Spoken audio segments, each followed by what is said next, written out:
What's happening, people, and welcome to another team review. My name is Dirty Mike, and if you're new to this series, it's all about giving you the ins and outs and breaking down some of the top squads in FIFA 13. And in this EP, we've got the relegated side. We have QPR. And hold on just a minute. I know what you're thinking.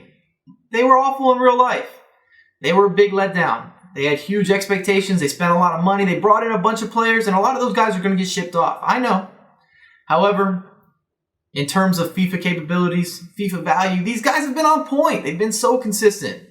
They've got great attacking players and a solid defensive line. Couldn't ask for much more. In terms of four-star clubs, easily in the top three. So I put out my disclaimer. Let's get into this. First formation, we're looking at 3-5-2, one of the best formations in head-to-head as well as Ultimate Team. Thankfully, in head-to-head, you have to have more than a little bit of some counter-attacking good fortune to make things happen. Can't sit back like you can in Ultimate Team. You got to be more of a complete player. At least that's my opinion. That's what I'm going to tell people. And in terms of tactics, what you got to look into doing with QPR, I love using them in the balanced mentality and pressure. And why are you going to pressure with them? Because the majority of their best players are up front and they are fast. Wright Phillips, Hoylett, Remy, and Tarot. Those guys, they got a lot of speed there. Speed, skill, precision, passing, shooting, the whole 9 yards. Those guys are going to get opportunities, and you want to make sure that you put them in positions to score goals on the regular, and that's why you want to pressure. If your opponent makes an error in his own half, oh boy, what's about to happen? Counterattack, counterattack, counterattack! And this is one of the best squads for counterattacking situations because of the extreme pace. And then when you have a striker like Remy, he's very balanced. He's good in the air, he's big, he's fast, he's decent at skill moves. Like, there's nothing bad about Remy. He's a complete striker. I love using him this year. He's one of those S-Wine type strikers where he is better in FIFA than he is in real life. Sorry, Remy. It's just the truth.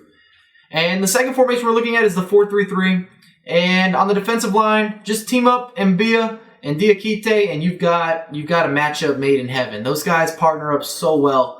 And they just lock down. They win every 50-50 opportunity. I love them. I absolutely love them. They are deadly. Make sure to be playing cover for your back line. Don't do offside trap. Don't do that to yourself. And when you are attacking and pressuring, I like that quick build-up. Move all those things to the right on custom tactics. Push it to the right. You want your players getting forward quickly and trying to score goals. We scored 22 goals with QPR, which is not too bad. Say it could be a little bit higher, but it's not bad.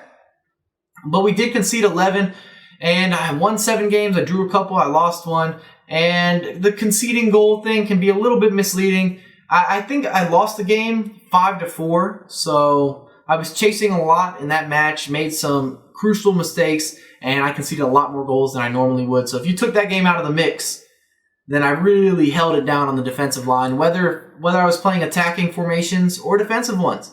And the last formation we're looking at, speaking of attacking formations, is going to be that 4-2-4. And I don't think I would recommend this formation as, oh, it's one of the best in the game, but it's one of the most enjoyable. It's a great formation to use if you have the correct personnel.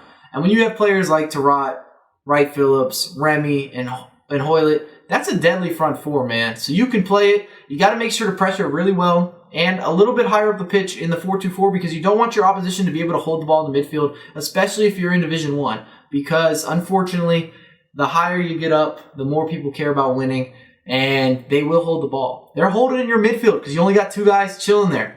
I'm not even going to talk about Park and Granero. They're both role players. There's not much I can tell you about either of them in terms of show-out statistics. I will say this, Park scores some pretty good goals for me. I don't know where they come from, but he makes it happen. So if you enjoyed this review, make sure to drop a thumbs up, subscribe to my channel, and follow me on Twitter at Mike09USA. Remember to hit me below in the comment box. Let me know which squad do you want to see next. I got a lot more content coming. Peace.